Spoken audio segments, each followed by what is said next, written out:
Al-Quran mengantarkan kita dari dunia sampai ke dalam kubur, bahkan nanti di yaumil mahsyar.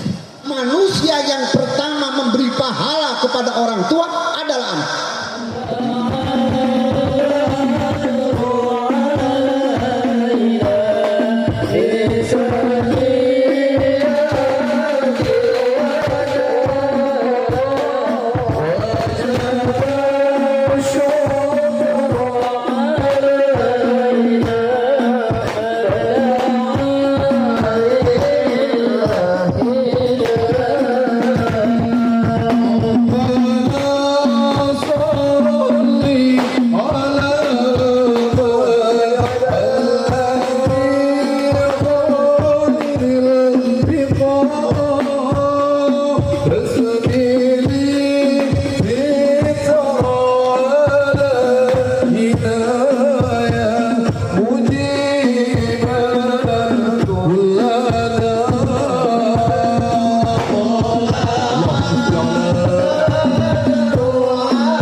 أشرف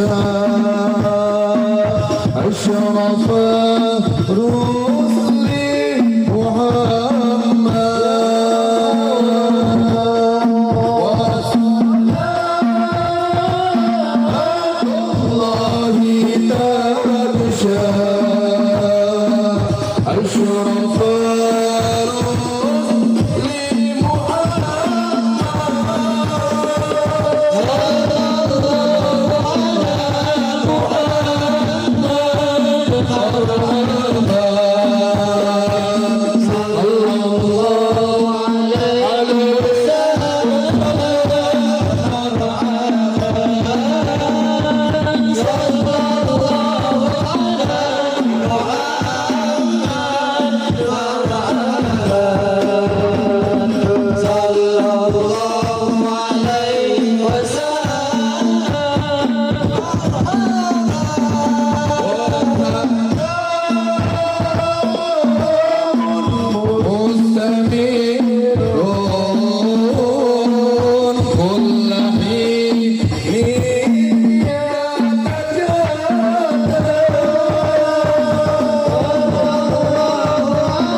Pertama-tama yang saya hormati dan yang saya takzimi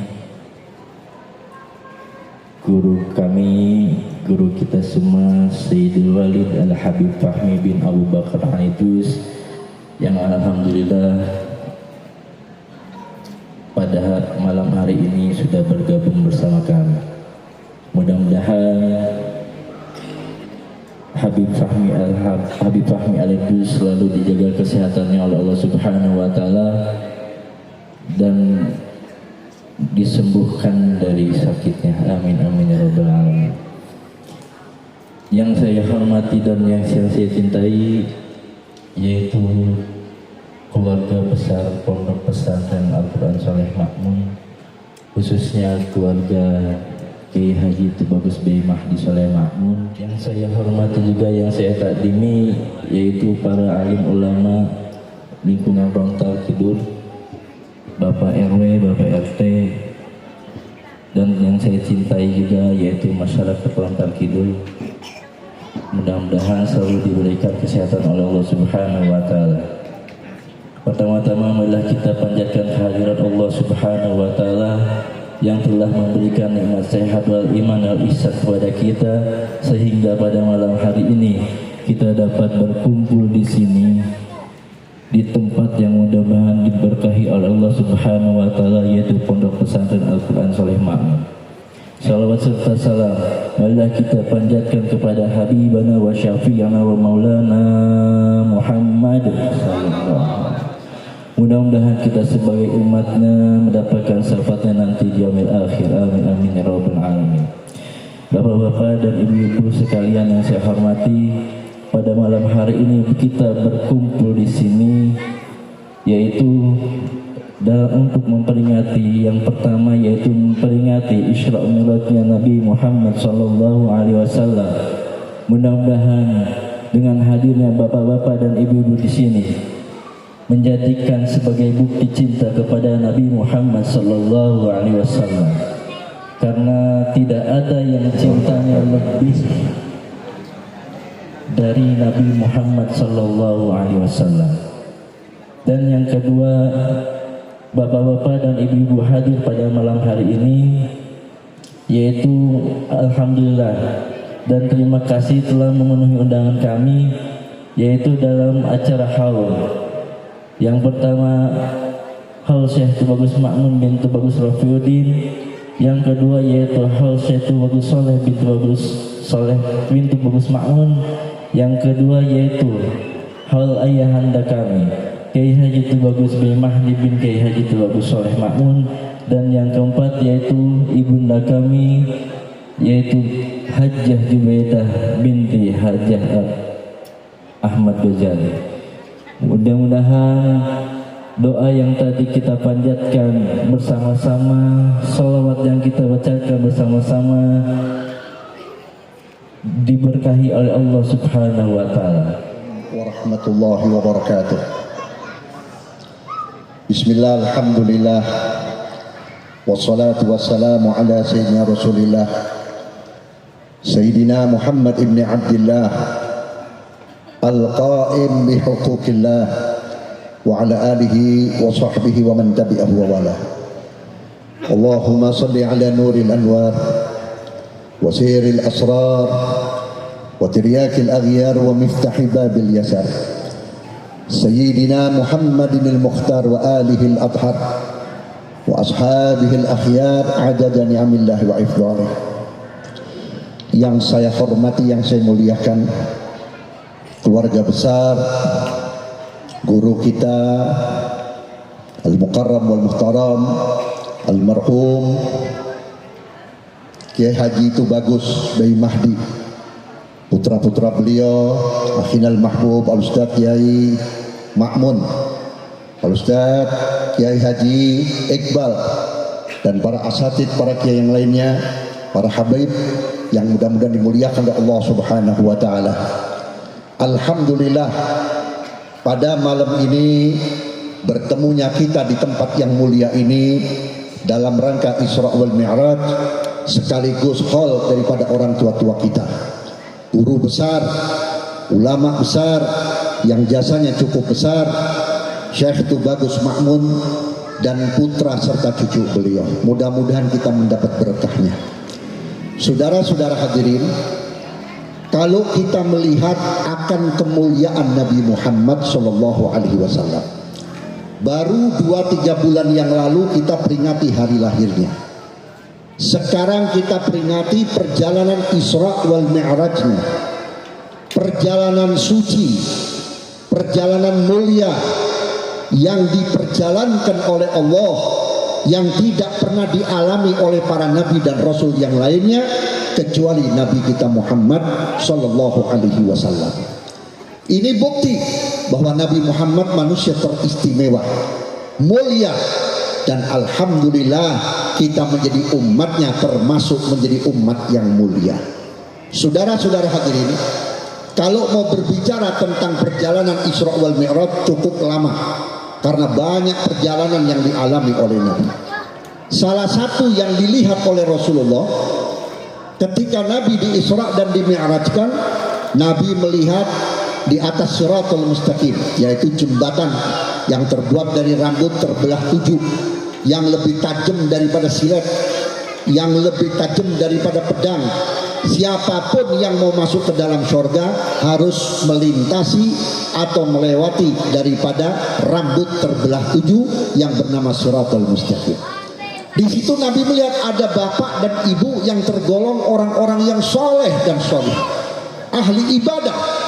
Ketika kakinya akan menginjak ubin surga, anak cucunya keluar dari neraka jahanam sambil menarik-narik betis atau kaki orang tuanya, sambil berkata, ya Allah, ini ibuku, ini bapakku, dia ibadah sendiri ya Allah, dia beramal soleh sendiri ya Allah, saya dibiarkan tidak sholat, saya dibiarkan tidak bisa baca Quran, saya dibiarkan gak kenal Nabi Muhammad, sampai saya mati dalam keadaan su'ul khatimah. Sekarang saya berada dalam neraka, masukkan orang tuaku ke dalam neraka. Ini pelajaran buat kita. Jangan kita anggap bahwa kita cukup dengan amal yang soleh. Kalau kita meninggalkan anak yang tidak kenal Allah, yang tidak kenal Rasulullah, tidak kenal Quran, apalagi sampai meninggalkan sholat, sampai berbuat maksiat, otomatis anak kita bakal mati tidak membawa iman dan Islam. Anak itu akan menuntut, saudara-saudara. Sebab Allah sudah mengingatkan dalam Quran, "O anfusakum wa ahlikum nar." Selamatkan dirimu, keluargamu daripada siksaan api neraka. Sayyidina Abdullah bin Abbas radhiyallahu an menafsirkan ayat ini dengan dua hal. Adibuhum wa faqihuhum.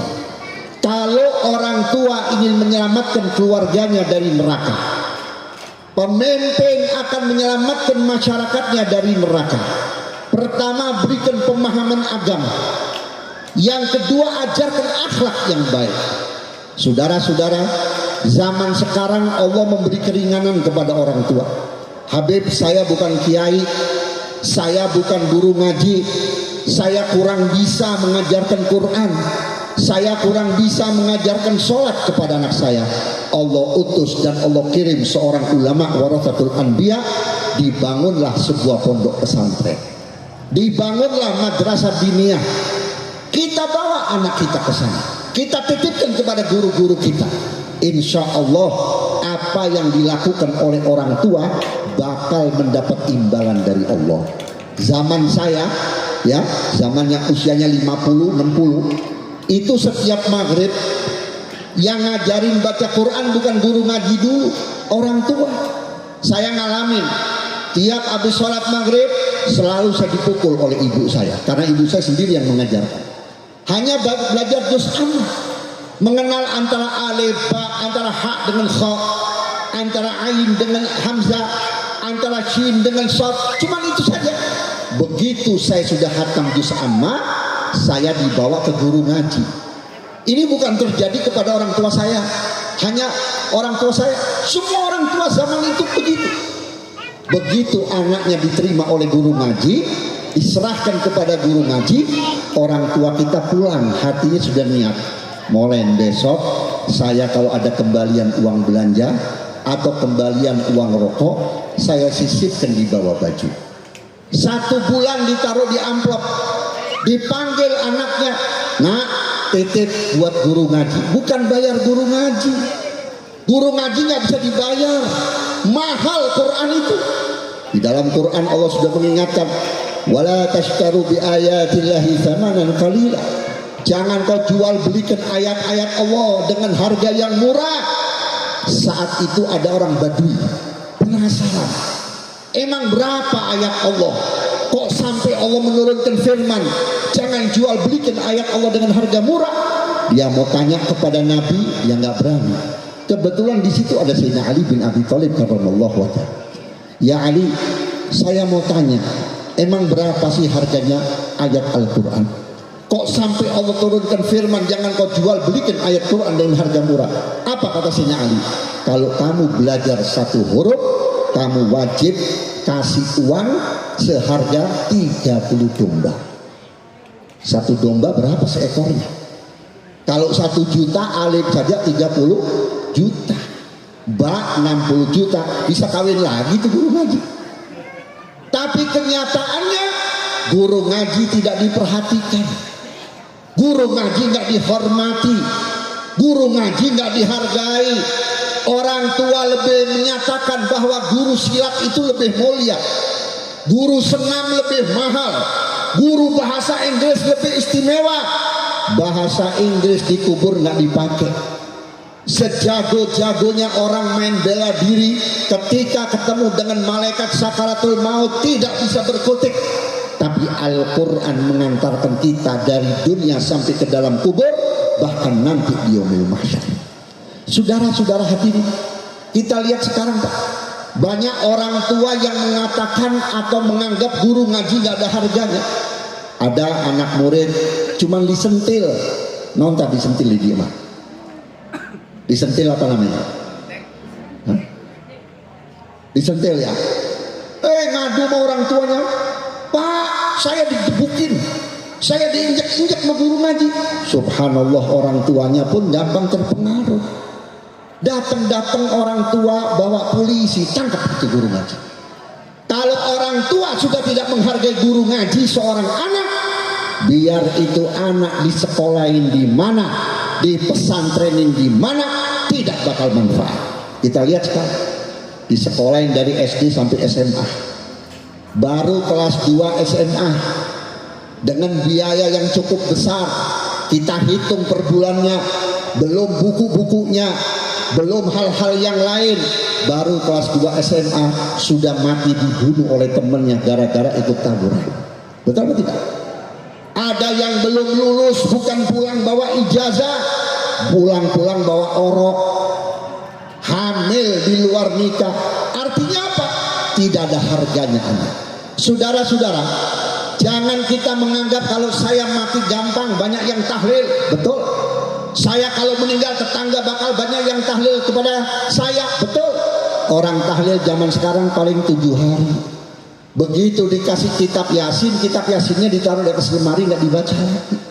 Tapi manusia yang pertama memberi pahala kepada orang tua adalah anak. Begitu ditutup jenazah orang tuanya, anaknya ke kamar mandi ambil wudhu, baru ambil wudhu sudah dapat pahala. Anaknya buka Quran belum dibaca udah dapat pahala. Anaknya sholat baru takbiratul ihram udah dapat pahala. Kenapa setiap anak beramal soleh kok orang tua dapat pahala? Karena anak tidak menjadi soleh kalau tidak ada perjuangan daripada orang tuanya. Antum dibawa ke pondok pesantren ini dari zaman almarhum Kiai Haji Tubagus Bayi Mahdi, sampai antum jadi kiai, sampai antum jadi ustadz, sampai antum jadi punya pesantren. Ibu bapak kita petani, ibu bapak kita orang biasa, sampai detik ini pahalanya mengalir terus.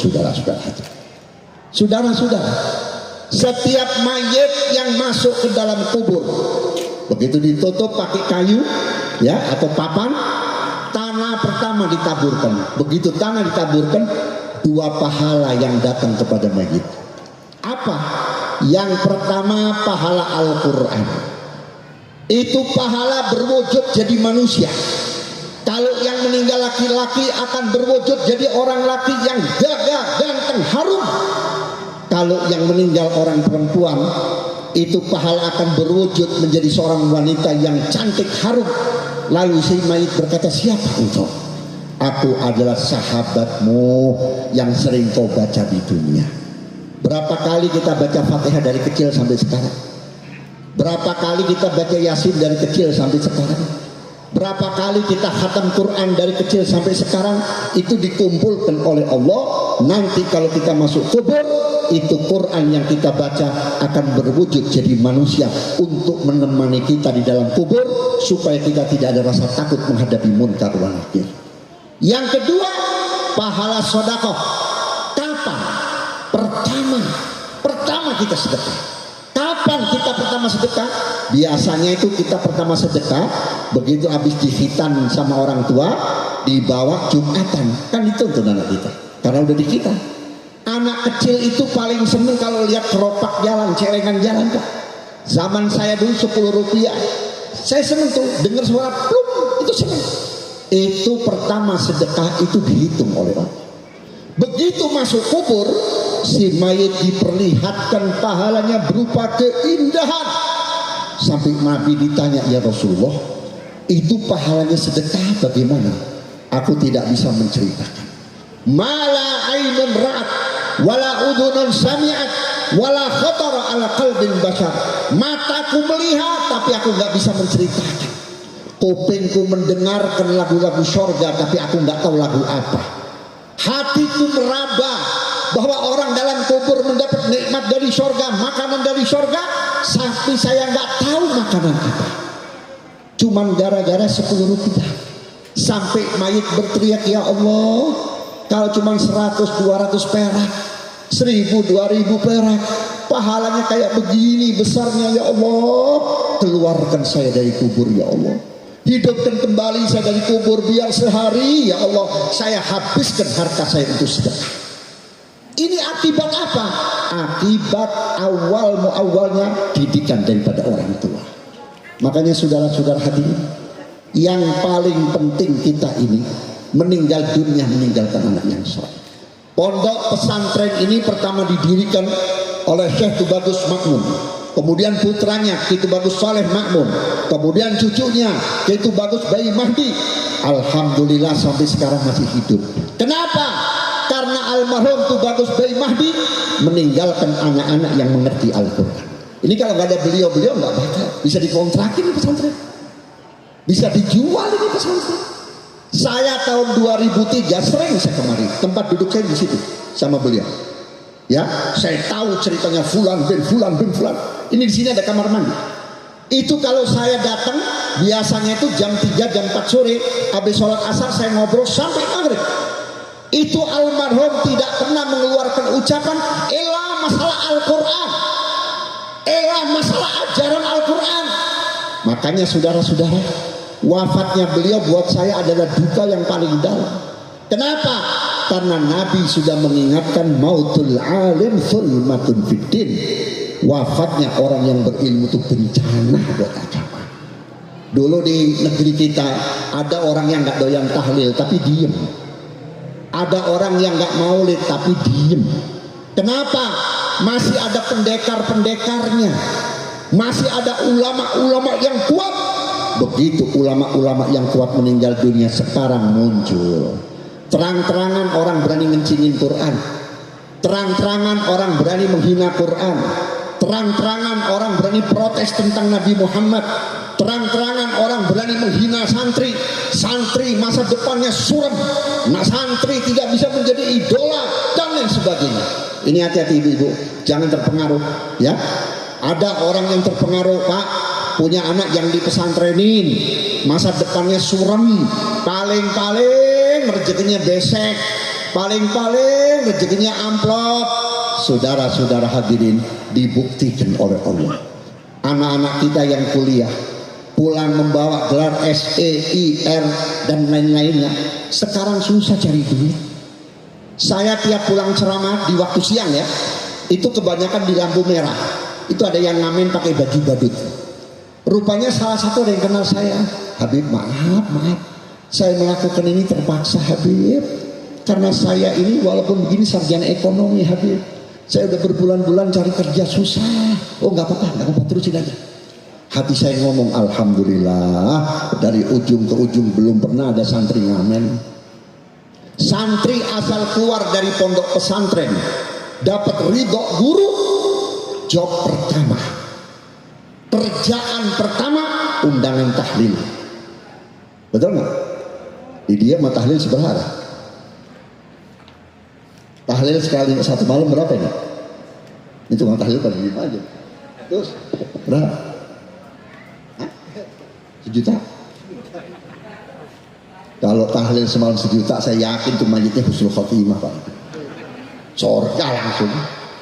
paling kecil 100.000, betul nggak? 100.000 kali 7 hari berapa? 700, betul nggak? 700. Santri nggak goblok. Begitu 5 hari mikir nih, kalau nggak ada yang mati nggak ada job. Masuk ke dalam kamar, ambil wudhu, ambil buku talqin, kitab talqin yang di Majmu' Syarif. Ya fulan bin fulan, nggak disebut nama ya fulan bin fulan. Subhanallah diijabah. 5 menit ada pengumuman dari musola, innalillahi wa inna ilaihi rajiun, meninggal. Seminggu deh. Betul nggak? Nggak ada ceritanya Pak.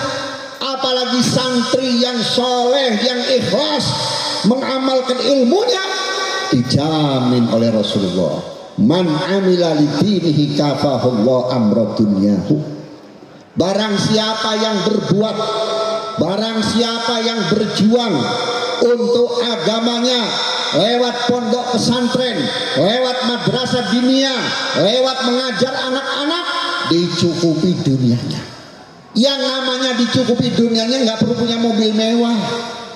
Yang dicukupin dunianya bukan berarti punya rumah mewah, bukan. Ada orang rumahnya mewah belum tentu seneng. Ada orang punya mobil mewah belum tentu seneng. Seminggu sekali didatengin, kreditannya belum bayar. Ada orang nggak punya tapi tenang batinnya Pak.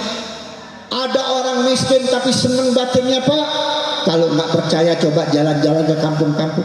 Ada orang rumahnya bilik, tapi kita lihat dari jauh rumahnya itu enak, adem, tentrem. Padahal dia orang nggak punya.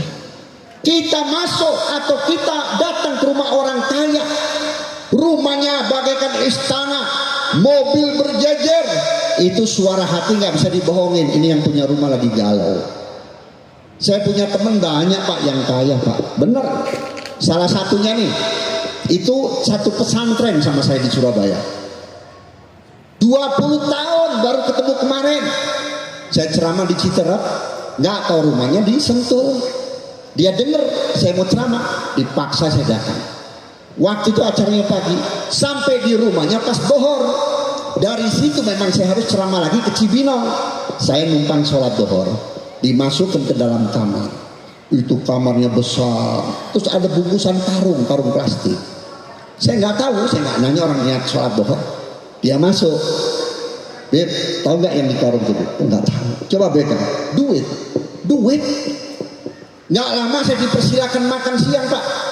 Makanannya semeja, tapi dia nggak nyendok. Sampai saya nggak enak. Akhirnya istri bilang, Beb makan dulu. Itu suami saya nunggu dokter pribadinya. Oh begitu, ya udah saya nyendok. Alhamdulillah biar saya sakit saya nggak dipantang perhatian. Yang penting jangan banyak-banyak. Saya lihat dokter pribadi bilang, Bapak nasi 2 sendok, kentang 1. Hati saya ngomong, lebok tuh duit sekarung tuh. Enak nggak kalau begitu Pak? Enak nggak? Makanya kalau bapak ibu ditanya orang, Bu sehat? Alhamdulillah. Pak sehat? Alhamdulillah. Ada orang ditanya, Pak sehat? Sehat mas sehat Beb, cuman kanker. Tau kanker? Kantong kering. Dalam hati saya lo belum ngerasain diinfus lo. Duit banyak kalau diinfus kan susah, betul nggak? Makanya Pak, kalau minta kepada Allah jangan banyak-banyak. Ya Allah, panjangkan umur saya dalam keadaan sehat walafiat. Orang kalau panjang umur rezekinya masih ada Pak. Manusia tidak akan meninggal dunia kalau masih ada rezekinya. Ada orang udah sakarat, berkali-kali sakarat, hidup lagi. Sakarat lagi, hidup. Ternyata masih ada rezekinya. Betul nggak? Makanya kalau ibu bapak mau tahu kapan mau mati, mau dikasih tahu nggak? Yang di Bejanto.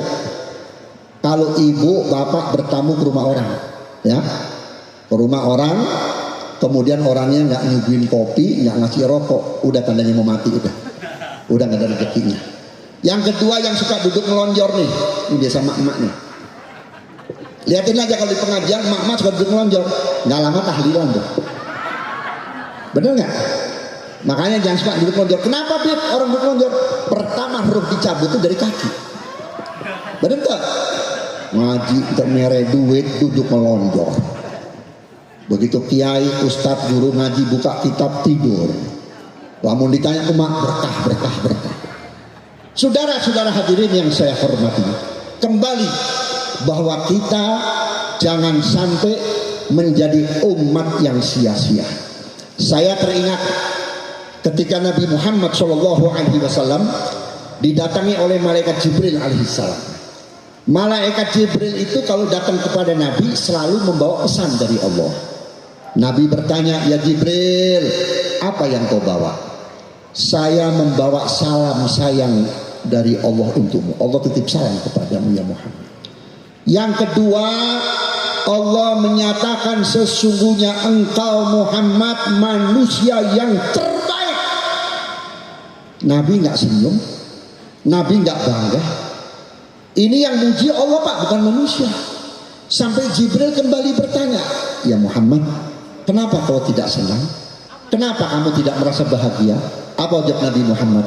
Saya tidak akan bahagia mendapat pujian Allah kalau belum umatku mendapat pujian dari Allah. Saat itu turun ayat Al-Quran, kuntum khaira ummatin ukhrijat linnas ta'muruna bil ma'ruf wa tanhauna 'anil munkar wa tu'minuna billah. Kamu sekalian adalah umat yang terbaik. Siapa? Kita. Buktinya apa? Kalau Bapak ditakdirkan menjadi umatnya Nabi Musa, ditakdirkan menjadi umat-umat yang lain, bukan umat Muhammad, nggak boleh maksiat, besok dihancurin. Umat Nabi Musa kita lihat, cuman gara-gara mancing di hari Sabtu besok jadi monyet. Umat Muhammad Jumatan mancing ke Jumatan terjadi monyet, betul nggak? Umat yang lain berzina di malam hari, besok dihancurkan rata jadi tanah. Umat Muhammad sampai sekarang banyak yang jadi sengsyong, masih banyak yang jadi jablay, masih banyak yang durhaka, tapi tidak pernah diazab oleh Allah. Kenapa? Karena ada permohonan Nabi Muhammad kepada Allah. Ya Allah, kalau engkau cinta dan sayang kepadaku ya Allah, tolong ya Allah berikan kebebasan kepada umatku untuk bertobat. Dijawab oleh Allah, ya Muhammad, demi cintaku kepadamu, aku bebaskan umatmu untuk bertobat sampai roh ada di tenggorokan. Kalau roh masih di kaki, diterima tobatnya. Roh ada di perut, diterima tobatnya. Roh ada di dada, diterima tobatnya. Roh ada di tenggorokan, tidak diterima. Makanya kalau ada orang tua mau meninggal, bapak atau ibu, itu anak wajib mendampingi. Pak, istighfar, bagaimanapun bapak punya salah, mumpung rohnya belum di tenggorokan. Jangan orang mau meninggal dunia dibisikin, Pak, surat tanah di mana Pak? Emas di mana? Kesian orang tua kita. Kalau nggak sampai keburu tobat, apa yang terjadi dalam kubur? Apa yang terjadi nanti di yaumil mahsyar? Na'udzubillah min dalik. Berkah Nabi Muhammad kita mendapat kebebasan sampai roh di tenggorokan. Saudara-saudara hadirin yang saya hormati, ketika Nabi Muhammad SAW melintasi satu makam atau kuburan, ini dalam perjalanan Isra Mi'raj, Nabi mencium bau harum. Nabi bertanya kepada Jibril alaihissalam, ya Jibril, ini bau apa? Ini kuburan Siti Masyitoh. Siapa Masyitoh itu? Masyitoh itu adalah pembantunya Fir'aun, khusus buat merias putrinya Fir'aun. Ketika Siti Masyitoh menyisir anak Fir'aun, putri Fir'aun, sisirnya jatuh. Keluar spontan dari mulutnya Masyitoh, ya Allah. Anaknya Masyitoh yang perempuan tanya, siapa Allah?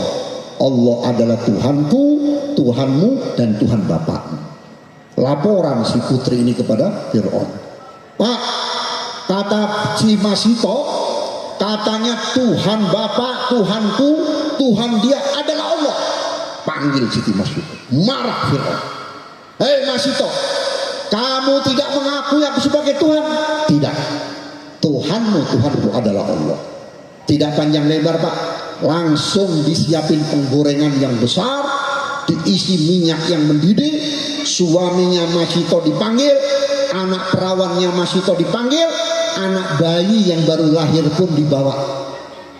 Kemudian Fir'aun berkata, hei Masyitoh, masihkah engkau mengakui bahwa Tuhan selain aku? Ya, Tuhanku, Tuhanmu, Tuhan semua adalah Allah. Itu Fir'aun langsung menyuruh bala tentaranya untuk melemparkan Masito bersama anak bayinya, anak perawannya, demi apa? Mempertahankan iman. Ini hati-hati, pertahankan iman, saudara-saudara. Sekarang iman manusia ini siang malam berubah. Apa kata Rasulullah? Badiru bi'amali sholihah, satakunu fitnatun kajid'il lil mudlim, yusbihu rajulun mu'minan wa yumsi kafiran, wa yumsi mu'minan wa yusbihu kafiran, wa yabi'u dinahu bi'aradi minad dunya. Ayo cepat-cepat kamu kembali kepada Allah. Yang belum sholat, ayo sholat. Yang belum tobat, ayo tobat. Yang belum minta maaf sama orang tua, minta maaf sama orang tua. Kenapa? Sebentar lagi akan ada fitnah. Fitnah ini diumpamakan oleh Nabi seperti gelapnya malam. Kalau di wilayah lontar terjadi pemadaman lampu, masih ada sinarnya bintang, masih ada sinarnya rembulan, masih ada sinar dari lampu motor. Tapi gelap yang dimaksud oleh Nabi, hati dan akal manusia sudah ditutup oleh Allah. Manusia sudah tidak tahu mana jalan yang benar, mana yang salah, mana guru yang hak, mana guru yang batil, mana perjalanan yang benar dan dibenarkan, mana perjalanan yang salah. Makanya jangan heran kalau banyak paham-paham di luar ahlus sunnah, ada ajaran-ajaran di luar ahlus sunnah. Kenapa? Hati manusia dan akal manusia sudah tertutup dengan fitnah. Apa yang terjadi kata Nabi? Nanti di pagi hari orang masih punya iman, sore imannya tiada. Sore masih punya iman, pagi imannya tiada. Apa tanda-tandanya? Wa yabi'u dinahu bi'aradi minad dunya. Bakal dijual agamanya dengan sepotong dunia. Sekarang udah terjadi, Pak. Biarin Islam hancur, nggak apa-apa. Yang penting saya punya jabatan. Biarin Islam hancur, nggak apa-apa. Yang penting saya pangkat. Padahal kalau kita lihat polisinya Islam, betul nggak? Tentaranya Islam, presidennya Islam, menterinya Islam, tapi belum pernah komen tentang orang yang menghina Islam, saudara-saudara. Betul atau tidak? Ulama dihina, ulama difitnah, diam. Kenapa? Karena mereka nggak butuh dengan Islam. Yang penting fulus dan jabatan. Padahal nanti kalau sudah pensiun, sudah nggak punya jabatan, Allah hinahkan orang itu lebih hina daripada yang hina. Ini kejadian, Pak. Saya asli Surabaya. Tahun 81 saya masuk Jakarta. Sebelum saya masuk Jakarta, itu gara-gara saya ceramah ngeritik masalah sepatu Adidas yang ada tulisan Allah. Ternyata yang punya sepatu itu orang Cina, temannya Pak Harto. Ditangkap saya 2 minggu. Yang nangkap saya bukan polisi, tentara. Saya masuk usianya kurang lebih 16 tahun. Dipukul pakai kawat rem. Buktinya masih ada di sini. Ya, alhamdulillah. Begitu saya keluar, saya masuk Jakarta. Di Jakarta ditangkap lagi. Di mana Banyuwangi ditangkap lagi. Di Banjarmasin ditangkap lagi. Di Bandung ditangkap lagi. Terakhir saya di Al-Hawi, Masjid Al-Hawi Condet. Saya ditangkap di mana? Kampung Melayu, Kodim, kampung daerah Jakarta Timur. Saudara-saudara, begitu reformasi, saya banyak diundang di Bandung, di Bali, Purwakarta. Subhanallah, ketemu sama yang nangkap saya. Saya udah nggak kenal. Ya udah tua, Habib masih ingat gak sama saya? Siapa Pak ya? Saya dulu bekas yang nangkap Habib dulu di Surabaya. Satu lagi yang nangkap Habib di Banyuwangi. Terus, subhanallah, keadaannya sama. Lu Bapak ada di sini? Iya, saya ikut istri. Saya setelah pensiun, saya pulang ke rumah istri. Bagaimana keadaan Bapak? Ya Allah Habib, saya nggak ada harganya Habib. Tinggal di mana saja, nggak ada tetangga yang demen sama saya. Sampai saya ke dokter bawa duit, dokter pun cuek sama saya. Saya beli makanan aja, padahal yang beli cuma 2 orang, yang orang lain diduluin, saya nggak diduluin. Benar, ingat saya omongan Nabi. Orang yang punya kemampuan, orang yang punya kebisaan untuk membela agama Allah, yaitu agama Islam, ketika Islam dihina, Nabi dihina, Quran dihina, dia diam. Nanti satu saat kalau udah nggak jadi apa-apa, dihina oleh Allah Subhanahu wa Ta'ala. Pak, ada orang nggak punya harta tapi nggak terhina. Ada orang ilmunya sedikit tapi nggak terhina. Ada bekas preman, tobat, hidupnya nggak terhina.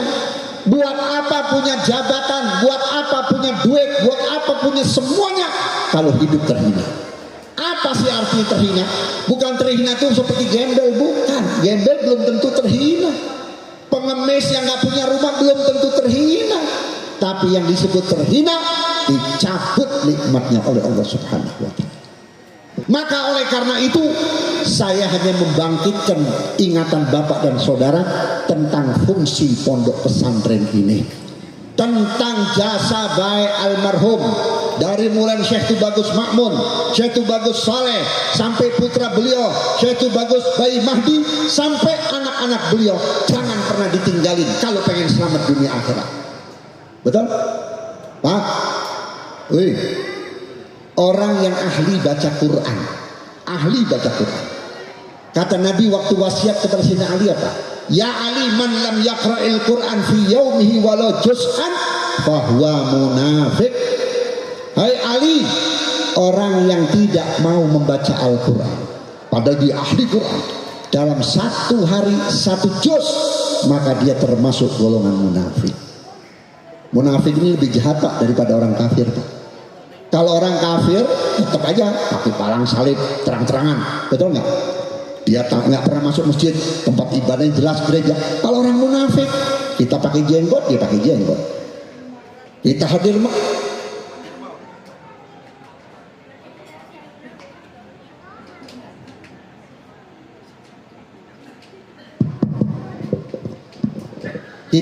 maulid, dia hadir maulid. Kita sholat berjamaah, dia sholat berjamaah, tapi hariannya tidak pernah sholat berjamaah. Ini orang munafik. Makanya di Indonesia ini Pak, kita berhadapan dengan orang munafik, bukan orang kafir. Orang kafir nggak takut. Orang kafir dilemahkan, orang munafik lebih bahaya. Betul apa tidak? Makanya jangan sampai anak keturunan kita menjadi munafik. Bagaimana supaya anak kita setiap hari baca Al-Quran 1 juz. Beb, kepanjangan 1 juz Beb. Saudara-saudara, ini Al-Quran luar biasa. Saya punya teman satu pesantren dulu di Bondowoso, Jawa Timur. Waktu saya sakit, dia dengar kabar. Ternyata saya hitung sudah hampir 22 tahun. Tiba-tiba dia telepon saya. Akhirnya ketemu kangen. Saya tanya, kamu di mana? Saya ada di Syria. Saya sekolah di Syria. Alhamdulillah saya sekarang nikah dengan orang Syria. Dia tanya, antum sakit apa? Saya ada stroke, ya, saya ada gula dan sebagainya. Apa kata beliau?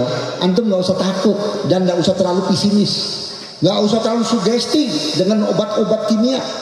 Saya punya guru, seorang ulama besar, sakit stroke total, udah nggak bisa apa-apa, cuman mata doang yang kedip, tangan sudah nggak bisa. Dibawa ke dokter di mana Syria, kata dokter semuanya ini penyakit selama-lamanya.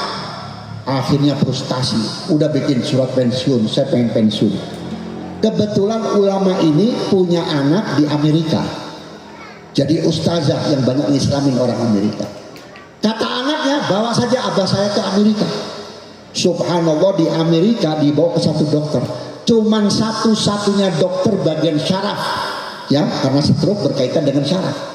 Satu-satunya dokter syaraf itu orang Yahudi ortodok yang pecinya kayak kue cucur tuh.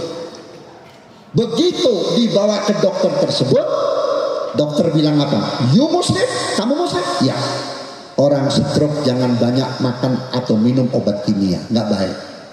Kamu baca Al-Quran selama 3 bulan berturut-turut. Kalau kamu tidak sembuh, kamu datang lagi bawa pistol tembak kepala saya. Ulama digituin Pak. Tapi nggak bisa apa-apa. Dibawa ke rumah anaknya, wudhu masih diwuduin, buka Quran masih dibukain. Seminggu tangannya goyang, seminggu lagi bisa bergerak, bisa megang Quran, seminggu lagi bisa berdiri walaupun belum bisa jalan. Pokoknya pas 3 bulan ini ulama sembuh total. Sampai dibilang apa? Tolong videokan saya mau joget-joget, saya mau kirim ke dokter di mana Syria. Ternyata Al-Quran. Yang kedua, saya pernah ceramah di Kemang, Jakarta. Kira-kira ada 3-4 tahun yang lalu. Kebetulan ada keluarga almarhum Bapak B.J. Habibie. Beliau cerita misalnya, Bapak B.J. Habibie waktu kuliah di Jerman, itu di kosnya, di mesnya ada orang Yahudi, Pak. Itu orang Yahudi setiap jam 2 malam, jam 3 malam keluar dari kamarnya, mandi. Habis mandi duduk di pojok, dilihatin. Besok begitu, besok lama-kelamaan penasaran Pak Habibie. Begitu habis mandi dia duduk di pojok, apa yang dia lakukan? Dia buka Quran. Kata B.J. Habibie, bukannya kamu seorang Yahudi? Kenapa kamu baca Al-Quran? Betul, aku Yahudi. Taurat kitab, tapi tidak ada kitab yang bisa mengalahkan Al-Quran. Makanya orang Yahudi dan orang Nasrani selalu berusaha supaya anaknya orang Islam nggak doyan baca Al-Quran, diganti dengan HP. Nangis itu Habibie.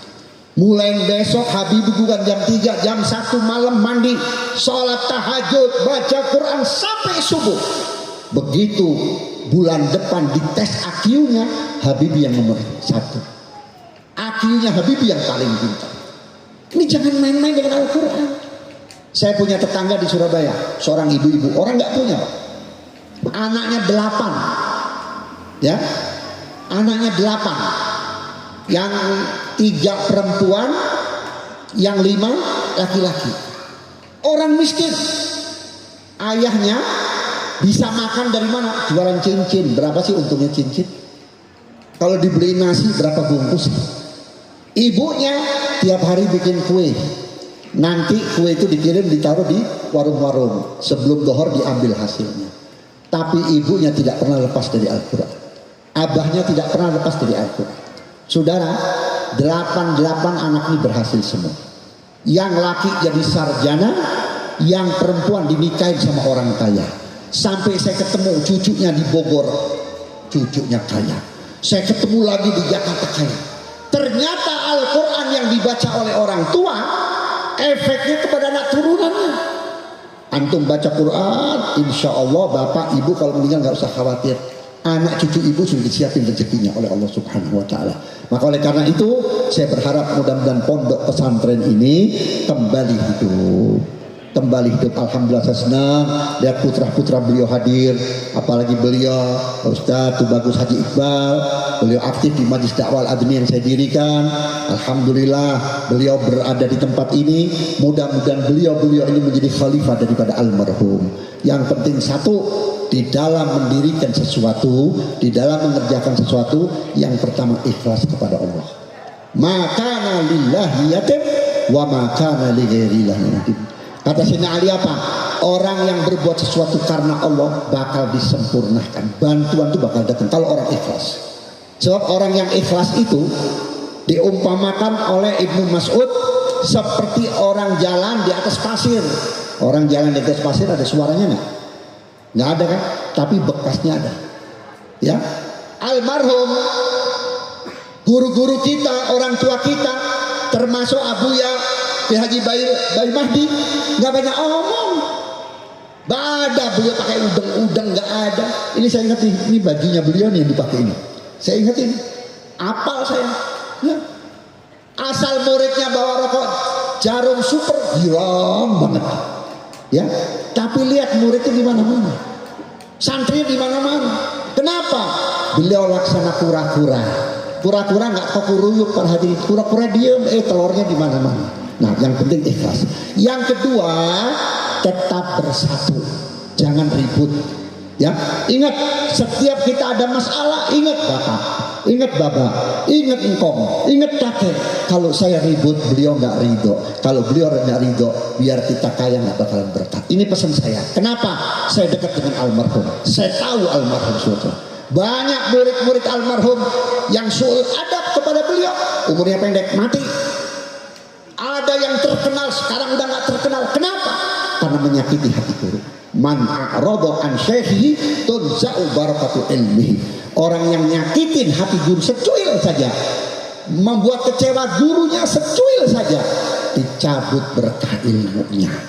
Ilmu kalau sudah dicabut berkahnya, ibarat beduk nggak bisa dipukul. Dipukul nggak ada suara, cuma pok pok pok pok pok, nggak ada apa-apanya. Makanya cari ridho guru, jaga persatuan, jaga ukhuwah, jaga amanat dan wasiat almarhum. Insya Allah pondok pesantren ini bakal kembali menjadi pesantren yang besar, pesantren yang agung.